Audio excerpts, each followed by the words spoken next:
안녕하십니까. 신의균의 국방TV 시큐리티 뉴스입니다. 자, 오늘도 아주 중요한 안보 소식 알려드리겠습니다. 어제 이 러시아 내부인들, 즉 러시아인들이 현 체제와 현 상황에 분개해서 뭔가 지금 파르티잔 행위를 하고 있다, 저항 운동을 하고 있다라는 그로 인해서 어마어마한 지금 이 폭발들이 나오고 있다라는 말씀을 드렸는데, 오늘 정말 그 사례의 끝판왕이 나왔습니다. 그런데 러시아는 이걸 감추려했는데 감추어질 수가 없는 거죠. 어떤 내용인지 보겠고, 자, 중국이 대만을 무력 침공하려 한다라는 건 주지사실 아닙니까? 이런 와중에 정말 황당한 자신의 영달, 자신의 돈벌이를 위해서 대만 전체를 갖다 바치는 이런 일이 발생했는데, 대만인들 입장에서는 정말 공분의 분노를 금할 수 없는 이런 내용이 나왔습니다. 어떤 내용인지 보겠고요. 자, 미국 대선 이제 곧 다가오고 있는데, 미국 정치권이 완전히 효리 속으로 들어갔습니다. 같이 살펴보겠습니다. 첫 번째입니다. 유사시 중국이 대만을 침공할 때 사용할 미사일을 만드는데 대만 기업들이 참여하고 있다는 충격적인 소식입니다. 당장의 이익에 눈이 멀어 중국에 반도체 기술을 넘겨주고 있는 것인데요. 솜방망이 처벌 덕분에 중국 산업 스파이가 넘쳐나는 우리나라도 관련 분야 점검이 시급해 보입니다. 미국과 서방 세계가 중국의 반도체 굴기를 막기 위한 제재를 전 방위로 확대하고 있는 가운데, 정작 중국의 침공 위협을 받고 있는 대만에서 일부 기업이 중국에 첨단 반도체 기술을 제공하고 있는 것으로 드러났다고 블룸버그 통신이 현지 시각 10월 3일 보도했습니다. 통신은 다수의 대만 기술업체들이 중국 광둥성 선전시에 건설 중인 화웨이 반도체 생산 시설에 협력하고 있는 것으로 확인됐다라며 해당 기업들의 리스트를 폭로했습니다. 중국과 협력 중인 업체들은 반도체 재료를 판매하는 탑코 사이언티픽, 반도체 등 첨단 산업시설 건설 전문업체 LNK 엔지니어링, 유나이티드 통합서비스, 화학제품 취급업체인 시카 훈텍, 테크놀로지 타이완 등이었습니다. 이 업체들은 미국과 유럽연합이 제재하고 있는 중국 기업, 기관들과 협력해 중국 현지의 반도체 공급 시스템 구축 작업을 진행하고 있다는 사실을 자랑스럽게 회사 홈페이지에 공시하는 등 노골적으로 중국과 협력해 왔는데요. 블룸버그 통신이 제재 위반에 대한 문의를 해오자 서둘러 관련 자료들을 삭제하고 은폐에 나선 것으로 전해졌습니다. 대만에서는 그야말로 난리가 났습니다. 대만 국립 청쿵대학교 리정산 교수는 대만 기업들이 도움을 제공해 만들어진 이 공장에서 생산된 반도체는 결국 대만을 향해 날아오는 미사일에 들어갈 것이라며, 정부가 기업들의 대중국 협력을 통제하지 않는다면 이는 대만 방어를 포기하겠다는 것이라고 성토했습니다. 리청난 국립 타이완대학교 교수 역시 특정 업체들이 작은 이익을 위해 대만인들의 안전을 희생시키고 있다라며 이들 업체에 대한 처벌을 요구하고 나섰습니다. 대만에서 발견된 이번 사례는 매년 막대한 산업 스파이 피해를 입고 있는 우리나라도 예외가 아닌데요. 불법적으로 또는 현행법의 허점을 이용해 첨단 무기체계에 적용될 수 있는 첨단 기술을 중국에 제공하는 기업이나 개인이 없는지 정부 차원의 대대적인 점검과 단속이 필요해 보입니다. 화웨이,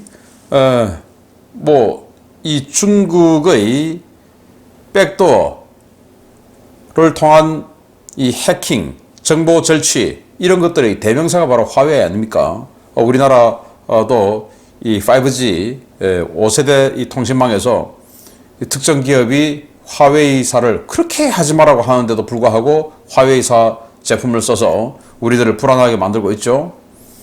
자, 이런 상황에서 대만은 우리보다 더 해야 되는데, 대만 업체들이 화웨이의 첨단 반도체 생산 시설, 기술, 이런 것들에 적극 협력해서, 즉 자기 기업의 자신의 영달을 위해서 협력했다라고 이제 폭로가 나왔는데, 블룸버그 통신이 이렇게 방송을 통해서 폭로를 했습니다. 여기가 이제 진행자고 이런 식으로 이제 폭로를 했는데, 자신들의 홈페이지에 공시를 했어요. 사실 공시 의무가 있죠. 뭔가 중요한 주식회사 같은 경우에는 상장 회사들 또는 일정 매출 이상의 회사들은 주주들의 정보를 위해서 이런 큰 거래가 있으면 공시를 해야 되죠. 공시를 한 겁니다. 그런데 블룸버그가 아니 이거 제재 위반 아니에요? 라고 물으니까 삭제를 해버린 거죠. 즉 자신들도 잘못인 걸 안다는 겁니다.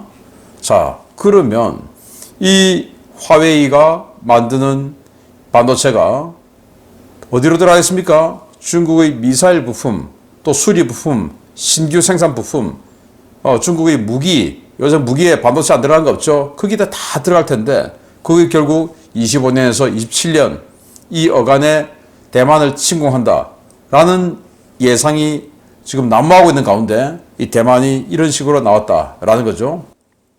그래서 대만이 발칵 뒤집어지고 있는데, 자, 그럼 우리나라는 어떠냐? 우리나라는 희한하게 북한과 친밀감을 가지고 있는 정치 세력, 그리고 그 정치 세력과 또 유대감을 가지고 있는 법조인들이 있죠. 그래서 북한의 뭔가 스파이 행위를 한 것에 대해서 국가보안법이 있으니까 우리는 북한의 뭔가 스파이 행위를 하면 처벌이 커요. 그러다 방금 말씀드린 이런 세력들이 한쪽에 굉장히 큰 줄기를 형성하고 있기 때문에 정말 누가 봐도 간첩 행위를 했는데 들어가서 무죄로 나오는 경우가 너무나 많아요. 자, 근데 북한은 그래도 국가보안법이 있으니까 그런데 중국이나 이런 다른 나라의 제3국에는 어떠냐? 벌금 내면 완전 퇴직금 잭팟을 받는다. 왜?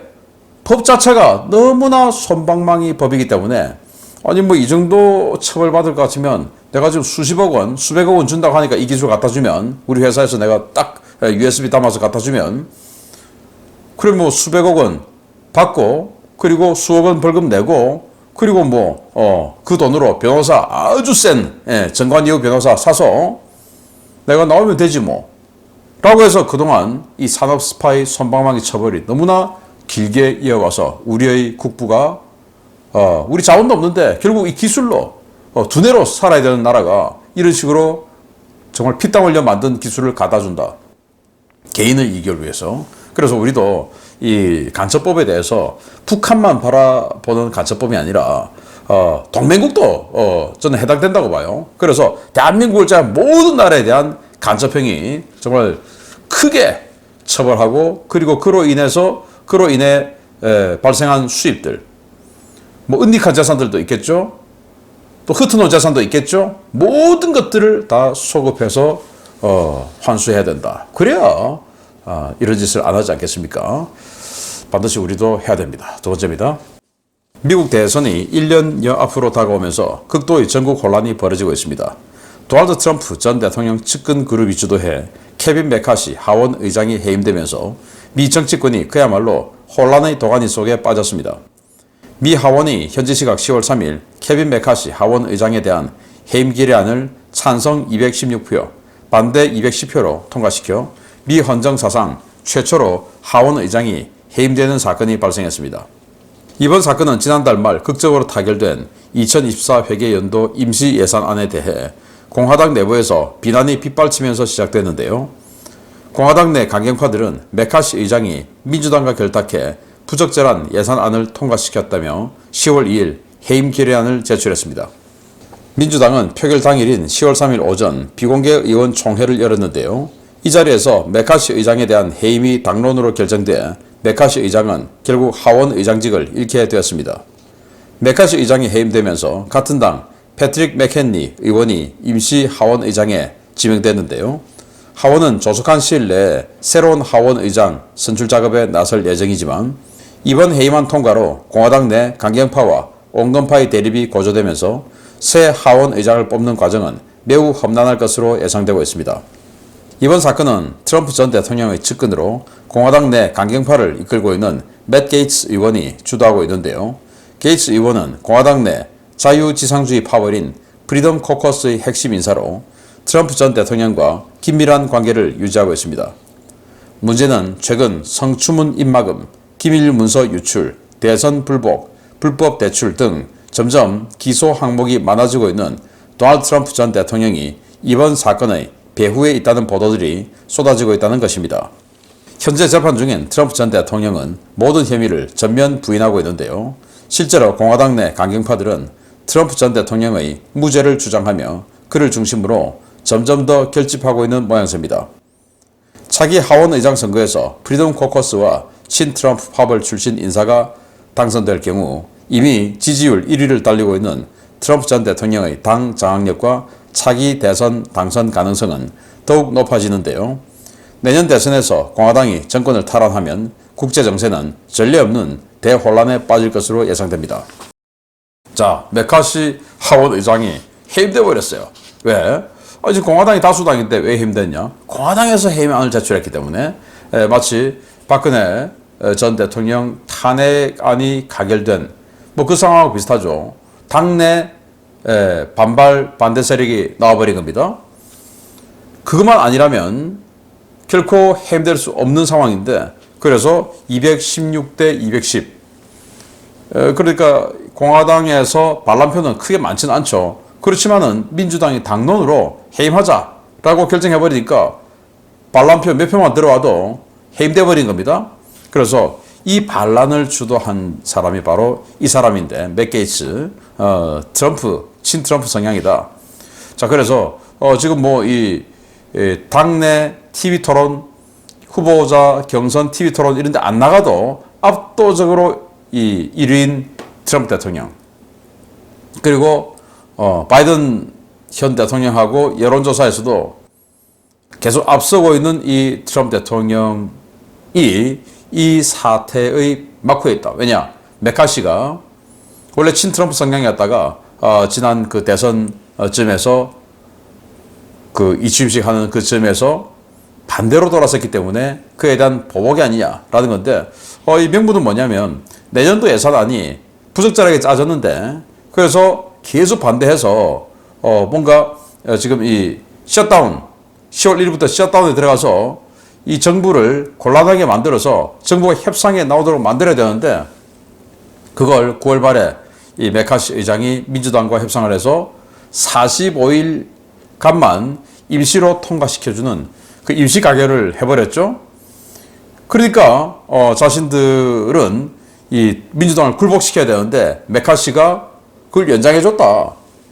그러니까 이 사람은 안 된다라고 하는 건데 메카시는 나는 그런 결정을 할 수밖에 없었다. 미국을 위해서 이런 이야기를 하는데 아무튼 이 미국 정국이 굉장히 혼란하게 가고 있다라는 소식 알려드리고 다음 러시아입니다. 어제 러시아 내부에서 러시아인들로 구성된 지하 저항 세력이 물류 창고를 공격했다는 소식 전해드린 바 있는데요.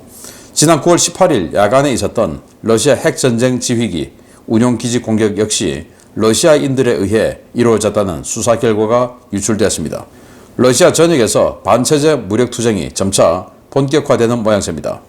지난 9월 18일부터 19일 심야 시간대 모스크바 인근 스칼롭스키 공군기지에서 발생한 항공기 폭발은 우크라이나 특수부대가 아닌 현지 주민과 비행장 근무자에 의해 벌어진 사건이었다고 러시아 독립매체 VCHK OGPU가 현지 시각 10월 3일 보도했습니다. 매체는 러시아 당국이 최근 스칼롭스키 공군기지 피격 사건과 관련해 기지에서 근무하는 민간인 직원 몇 명을 체포했으며 이 가운데는 퇴직을 앞둔 65세 남성 직원도 포함되어 있다고 전했습니다. 당초 이 사건은 우크라이나 군사정보국이 드론을 이용해 수행한 공작으로 알려졌었습니다. 해당 공격으로 제354 특수작전 항공연대 소속의 일류신 20 전자전기와 안토노프 148 특수목적 수송기, 밀 28N 공격 헬기가 각각 한 대씩 대파됐는데요. 사건 당시 인근에는 일명 둠스데이 플레인으로 불리는 일류신 86 핵전쟁 지휘기도 주기되어 있어 러시아군은 놀란 가슴을 쓸어내린 바 있습니다. 당시 러시아 보안당국은 외부 침입자에 의한 공격으로 보고 스칼롭스키 공군기지 인근에 다중 포위망을 구축하고 대대적인 수색작전을 벌였는데요. 결국 공작원들을 잡지 못해 사건은 미궁에 빠지는 듯 했습니다. 그러나 조사 결과 항공기들이 드론 공격이 아닌 급조 폭발물에 의해 파괴됐다는 사실이 확인되자 연방보안국은 내부자 수행으로 결론 짓고 대대적인 조사에 들어갔는데요. 그 결과 항공기 정비반 소속 직원들이 기지 내부에서 구할 수 있는 폭발 물질과 화학약품을 이용해 급조 폭발물을 만들어 항공기에 부착한 사실이 확인되었습니다. 주범으로 지목된 65세 남성 직원은 정부의 부당한 우크라이나 침공과 폭정에 항의하기 위해 조치를 취한 것, 이라고 진술했는데요. VCHK OGPU 측은 당국이 이 직원을 정신병자로 몰아가고 있으며 심신미약 상태에서 우크라이나 정보기관에 포섭돼 일을 저지른 것으로 보고서를 꾸미고 있다라고 지적했습니다. 이는 러시아 내부에서 반전, 반푸틴 세력이 점점 확산되고 있다는 것을 은폐하기 위한 조치로 풀이되는데요. 점점 늘어가는 러시아 내부의 저항 세력들이 다음에는 어디에서 누가 반기를 들고 거사를 감행할지 러시아 내부의 체제 불안이 점점 심화되고 있습니다. 네, 공군기지에 있는 공격 헬기, 수송기, 전자전기가 파괴됐다. 이게 우크라이나 특수부대들이 인근까지 와서 소형 드론으로 공격한 것이다 라고 알려졌었는데, 그래서 러시아군은 당시 이 기지 주변 수 킬로미터 이상을 완전히 철통 같은 이런 수색 작전을 벌였죠. 그런데 아무것도 없는 거예요. 그리고는 조사를 해보니까 드론이 왔으면 드론 잔해가 있어야 되는데 드론 잔해가 없는 거죠.